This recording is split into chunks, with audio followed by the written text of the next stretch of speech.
Usually, I tend to light up my scene using some default material, and when I'm happy with the lighting, I move on to do the materials.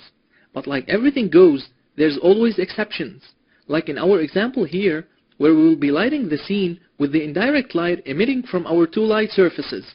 That's why I will begin first by creating the translucent materials for my two lights and the light sources inside them. Now, for you to understand the method with which we will be creating our translucent materials, let me talk to you a little bit about the direct light calculations. So let me switch my image here to an image I've prepared. I will just move it a little so it fits in my screen. And the first thing we see here is this light coming from above. And then we see the surface underneath it, which consists of 4 faces for now A, B, C, and D. And the way the direct lighting is calculated on each face, in fact, the effective illumination on each face is proportional to the cosine of the angle of incidence of the light on the surface, which is the angle between the direction of the light and the perpendicular to the surface, which in our case is the normal. So if you look at the face A, for example, its alpha, its angle alpha is 0, and then its cosine is equal to 1. Then this A face is receiving the whole illumination. And if you look at this formula here, it says for cosine, for positive cosine, I effective is equal to I multiplied by cosine alpha. And when cosine alpha is equal to 1, so the effective intensity is equal to the original intensity of my light. While if you look at this B phase, for example, you see that alpha equals 30 degrees, so cosine alpha equal 0.866, and the intensity that this B phase is receiving will be I effective equal 0.866 I original, and so forth and so on. For this C phase, alpha equals 60 and cosine equals 0.5, so it's receiving half of the original intensity. While if we go to this D phase here, you can see that alpha became 150 degrees and the cosine is now negative. And what that means is that the I effective on this face has become 0. So it's only natural, and you can think of it as any surface in the real life. If you have the faces facing away from the light, they won't be lit by that light. And that's what's happening here. So let me do a small test in my scene just to show you that. I'll minimize this window. So here I will just create a normal sphere. Then in my material palette, I will assign a clay material to it, and I will create a point light. I will just put it here. Then I will just take a render of my sphere. Here you can see M-play popped up. And now you can see that the left side of my sphere is black, and that's because the cosines for those left side faces are all negative. And you can see that from right to left, the light intensity drops down the more the faces face away from the light. And basically, this is what we said in our file here. And if we assume those faces are my sphere, then this A face would be the far right side of my sphere, which is receiving the most light, and this D face would be one of the faces facing away from my light, so on the far left. And the more our faces face away from the light, they get less intensity, like from A to B to C. Keep all this information in mind, because this will be a key point when we will be creating the translucent materials for our project in the next step. For now, let me switch to another image I've prepared. If here we assume our light source is this yellow disk inside, and I assume that my surface is a cube surrounding the light, you can directly tell that if I'm looking from the outside of the cube, I won't see anything. I will only see black, because all the normals of my faces are facing away from the light source.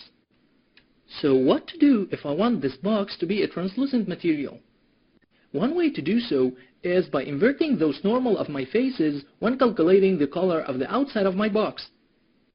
So whenever I want to calculate the light on this upper surface, for example, I just invert this normal, and this way I will have my calculation done as if my face is facing the light.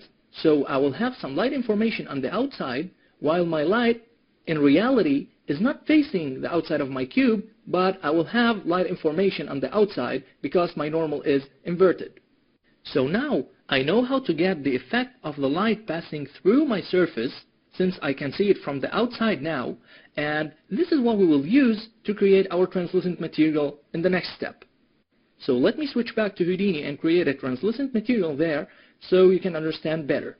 Let me close this window. So I'll just do a file new and I will build a translucent material. Let me begin by creating a grid. I'll just turn it like that, and then I'll create a spotlight just behind it. I'll turn this spotlight also just so it faces my grid. And now that I have my scene set up, I will go to my shop context. I'll just make this a little bit bigger so we can see. I'll hit tab and I'll create a Mantra VFX surface shop. So inside this VFX surface we will be building our translucent material. Now if I take a render of my grid, you can see that the render is black and it's only natural because the light is behind my grid. And if I turn back to the other side and I do a render, you can see that my faces are lit by my spotlight. So let me turn this back this way, and I will go back to my shop, and inside here I will build my translucent material. So we will do as we said. First of all, from this global node here, I will take the normal. So I'll just output single variable and I will choose normal. And as we said before, we want this normal to be inverted. So I will just hit tab and write the word negate. And this negate will be responsible of inverting my normal.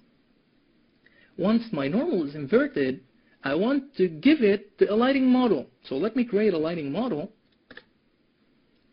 I will connect the output color of the lighting model to the output CF, which is the color output. And then if you look at my lighting model here on the second input, you can see that this is the normal vector entry. But since it's NN, so it's asking for a normalized normal. So I'll just create a normalized node. Let me create this normalized node. I'll connect the output of the negate to it, then I will connect the output of it to the NN input of my lighting model. And one last thing that you should not forget is to turn off this ensure faces point forward on my lighting model. And now I will just transform this to a material by using the Shift-C shortcut, and then I will assign it to my grid. Now it's assigned, I will hit render, and now you can see that I'm looking on the side which is facing away from the light, but even though I have some light information going on. So we achieved our goal by letting the light, or simulating as if the light is passing through my grid. Let me show you a thing that may look cool. I'll just create a sphere, for example, and I'll move it a little bit back, and then I'll select my light, and I'll turn the shadows on it. Let me turn ray trace shadows on, and I'll do another render.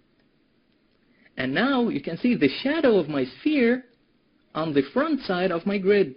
So we are simulating as if really the light is coming from behind this grid, and now it's acting as a real translucent material. So this is what we will be using for our two light emitters in our project.